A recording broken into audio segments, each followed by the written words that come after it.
जय गणेशाय नमः। हिंदू धर्म में कार्तिक मास का विशेष महत्व है। ये भगवान विष्णु का प्रिय माह है। यह चातुर्मास का अंतिम महीना होता है।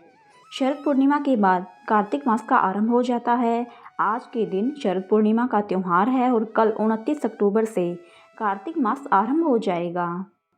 कार्तिक मास के दौरान भगवान विष्णु के साथ माँ लक्ष्मी और तुलसी जी की पूजा करने का विधान है।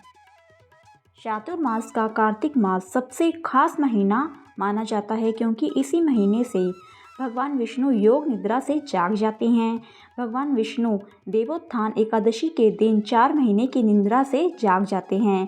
कार्तिक मास के दौरान स्नान दान का विशेष महत्व है। मान्यता है कि इस मास में पवित्र नदियों का स्नान करने के साथ दान करने से कई गुना अधिक पुण्य की प्राप्ति होती है।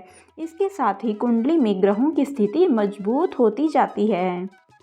कार्तिक मास में भगवान विष्णु की पूजा करने के साथ तुलसी की पूजन करना बहुत ही लाभकारी माना जाता है। इस पूरे महीने में तुलसी को जल देने के बाद शाम के समय घी का दीपक जलाने की परंपरा है। मान्यता है कि ऐसा करने से भगवान विष्णु के साथ माता लक्ष्मी भी प्रसन्न होती है। इसके साथ ही इसी मास में तुलसी विवाह होता है, जिसमें तुलसी और शालिग्राम का विधि विधान से विवाह करवाया जाता है। मित्रों, अब हम जानते हैं कार्तिक मास के कुछ खास नियम। इस महीने में सर्निक चीज़ों जैसे मेवे खाने की सलाह दी जाती है। जिन चीज़ों का स्वभाव गर्म हो और लंबे समय तक ऊर्जा बनाए रखे, ऐसी चीज़ें खाने की सलाह दी जाती है। इस महीने में दाल खाने की मनाही की गई है। सूर्य की किरणों का स्नान भी इस महीने में उत्तम माना जाता है। इस महीने में दोपहर में सोने की भी मनाही की गई है। कार्तिक महीने में क्या करना चाहिए? कार्तिक महीने में सूर्योदय से पूर्व उठना चाहिए। पवित्र नदी में जल से स्नान करें। किसी नदी में स्नान भी कर सकते हैं। इससे मोक्ष की प्राप्ति होती है तथा सभी पाप धुल जाते हैं। खाली पेट पानी के साथ तुलसी के कुछ पत्ते खाने की मान्यता है, जिससे कि साल भर बीमारियों से निजात मिलता है। कार्तिक के महीने में रोजाना तुलसी जी के नीचे घी का दीपक जलाना शुभ माना जाता है।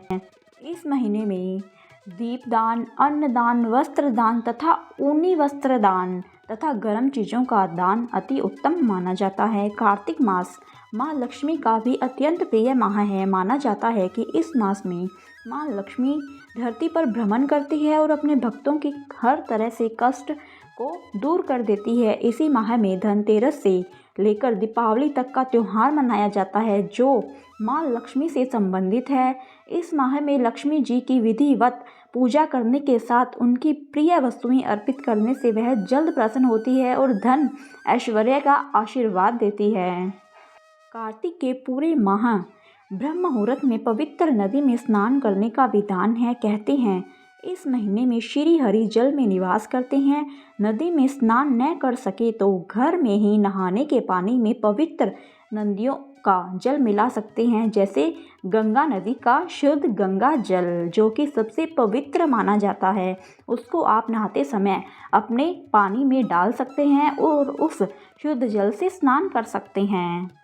कार्तिक पूर्णिमा पर दीपदान करना बेहद शुभ माना जाता है, क्योंकि इस दिन देव दीपावली भी होती है। कार्तिक पूर्णिमा के दिन किसी नदी या सरोवर के किनारे दीपदान अवश्य करना चाहिए। यदि नदी या सरोवर पर नहीं जा सके तो देव स्थान पर ही जाकर दीपदान करना चाहिए।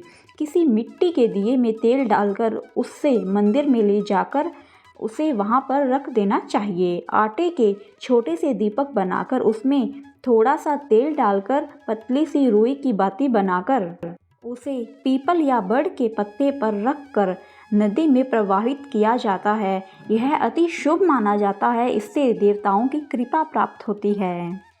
कार्तिक मास में दान का अत्यंत विशेष महत्व है। दीपदान के साथ तुलसी का दान भी करना चाहिए।